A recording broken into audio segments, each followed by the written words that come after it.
कल्कि जी भगवान विष्णु के आखिरी और 10वें अवतार हैं, जिनका जन्म इसी युग में होगा, यानी कि कलयुग में। तो दोस्तों, स्वागत है आपका अनबिलीवेबल ट्रू टेल्स के एक नए एपिसोड में। आज हम बात करेंगे कल्कि अवतार के बारे में।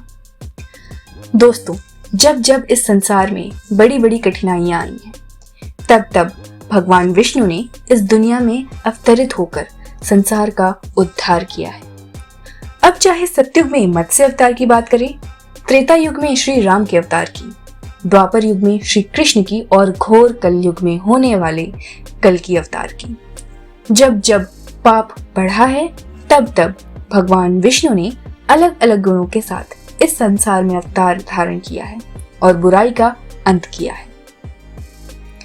माना जाता है इस घोर कलयुग में पाप ऐसे कूट कूट के भरा रहेगा कि पुण्य अंश मात्र भी नहीं रहेगा।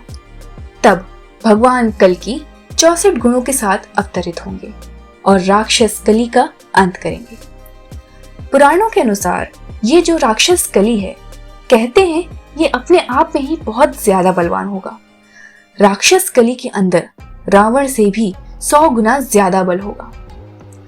कल्कि पुराण के अनुसार परशुराम भगवान विष्णु के 10वें अवतार कल्कि के गुरु होंगे और उन्हें शस्त्रों और शास्त्रों दोनों की ही शिक्षा देंगे। वे ही भगवान कल्कि को भगवान शिव की तपस्या करके उनके दिव्यास्त्र को प्राप्त करने के लिए कहेंगे, जिसके बाद उन्हें दिव्य शक्तियों की प्राप्ति होगी और फिर वो उसके माध्यम से अधर्मी लोगों का संहार करेंगे।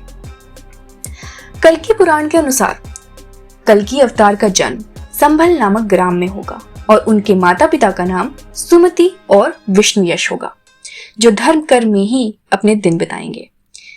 ये तो थी कुछ ऐसी बातें जो आप में से कई लोगों को पता होंगी, लेकिन कल्कि अवतार के बारे में कुछ ऐसी रहस्यमयी बातें हैं जो अभी तक शायद सामने नहीं आई हैं। तो आइए जानते हैं उन रहस्यों के बारे में।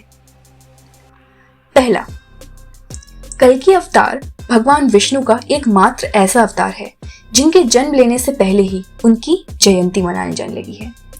दरअसल प्रभु कल्कि के जन्म को लेकर कई मत सामने आए हैं, जिनमें से एक के अनुसार भगवान का जन्म शुक्ल पक्ष की द्वादशी तिथि को होगा, जबकि दूसरे मत के मुताबिक सावन मास की षष्ठी तिथि को भगवान इस धरती पे आएंगे और आज इन दोनों ही तिथियों को कल्कि जयंती के रूप में मनाया जाता है। दूसरा, जैसा कि हमने बताया कि भगवान विष्णु का ये अवतार 64 कलाओं में निपुण होगा। जब लोगों के हृदय में सिर्फ अधर्म भर जाएगा, तब भगवान कल्कि ही होंगे जो लोगों को अधर्म से धर्म के मार्ग पे लाएंगे। श्रीमद् भगवद गीता के 12वें अध्याय में भगवान कल्कि की विस्तार से कथा भी दी गई है, जिनमें बताया गया है कि ये अवतार भगवान विष्णु का 10वां और आखिरी अवतार है, जिसके बाद कलयुग का अंत और सतयुग की शुरुआत होगी। भगवद गीता के अनुसार भगवान राम की तरह भगवान कल्कि के भी 4 भाई होंगे। भगवान कल्कि की 2 पत्नियां होंगी, एक माता लक्ष्मी का रूप पद्मा और दूसरी पत्नी रमा होंगी। तीसरा, कल्कि अवतार के बारे में ये भी कहा जाता है कि वो संसार के सभी राजाओं प्रधानों को पराजित करके उनका वध कर देंगे और सिर्फ धरती पर ही नहीं बल्कि समुद्र पर भी राज करेंगे। चौथा, जैसा कि हमने आपको बताया कि कल्कि अवतार 64 कलाओं से युक्त होंगे और जो सफेद रंग के घोड़े पर सवार होंगे। अग्नि पुराण के 16वें अध्याय में बताए अनुसार इस घोड़े का नाम देवदत्त होगा। इस अवतार में श्री हरि के एक हाथ में तलवार और दूसरे हाथ में तीर कमान होंगे, जिससे वो दुष्टों का संहार करेंगे। पांचवा, ऐसा कहा जाता है कि भगवान कल्कि के पास एक रहस्यमयी तोता भी होगा, जिसका नाम शुका होगा। ये तोता भूत, वर्तमान और भविष्य काल का संपूर्ण ज्ञाता होगा, जो समय समय पर अपनी शक्तियों से भगवान कल्कि की मदद करेगा। छठा, विष्णु पुराण के अनुसार कल्कि अवतार तब होगा जब कलयुग का अंत निकट आएगा, जब धरती पर सिर्फ पाप का बोलबाला होगा। लोग अधर्मी होंगे जो सिर्फ अपने बारे में ही सोचेंगे। उन्हें ना तो शस्त्रों का ज्ञान होगा और ना ही उनमें संस्कार होंगे। वैसे आपको बता दें कि अभी कलयुग का पहला चरण ही चल रहा है, इसलिए ऐसा कहा जाता है कि अभी कल की अवतार होने में समय है।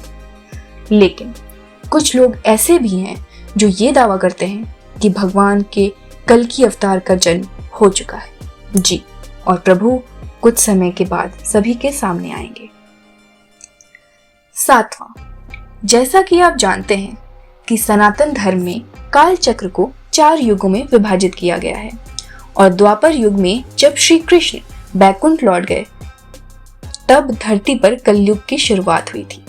ऐसे में जब भगवान कल की पापियों का सर्वनाश कर देंगे और वो भी बैकुंठ लौट जाएंगे, तब धरती पर भयंकर प्रलय आएगी और धरती से जीवन समाप्त हो जाएगा। करीब 12 वर्षों तक लगातार वर्षा होगी, जिसके बाद पुनः जीवन की स्थापना होगी और फिर उस युग को सतयुग कहा जाएगा। ये वही युग है जहां हर तरफ धर्म का बोलबाला होगा। लोग शिशुओं की तरह सच्चे मन के होंगे। इनके मन में ना एक दूसरे के प्रति बैर होगा और ना लालच। ये बस ईश्वर की भक्ति में लीन रहेंगे। सबसे खास बात, ऐसा माना जाता है कि इस युग में मनुष्य की आयु 1 लाख साल तक होगी और उनकी लंबाई 40 से 45 तक होगी। तो दोस्तों, इस एपिसोड में आपने जाना भगवान कल की अवतार के बारे में। उम्मीद है आपको ये एपिसोड पसंद आया होगा। मैं मिलती हूँ आपको अगले एपिसोड में एक नए टॉपिक के साथ। तब तक के लिए सुनते रहिए स्पॉटिफाई। Happy listening. नमस्ते।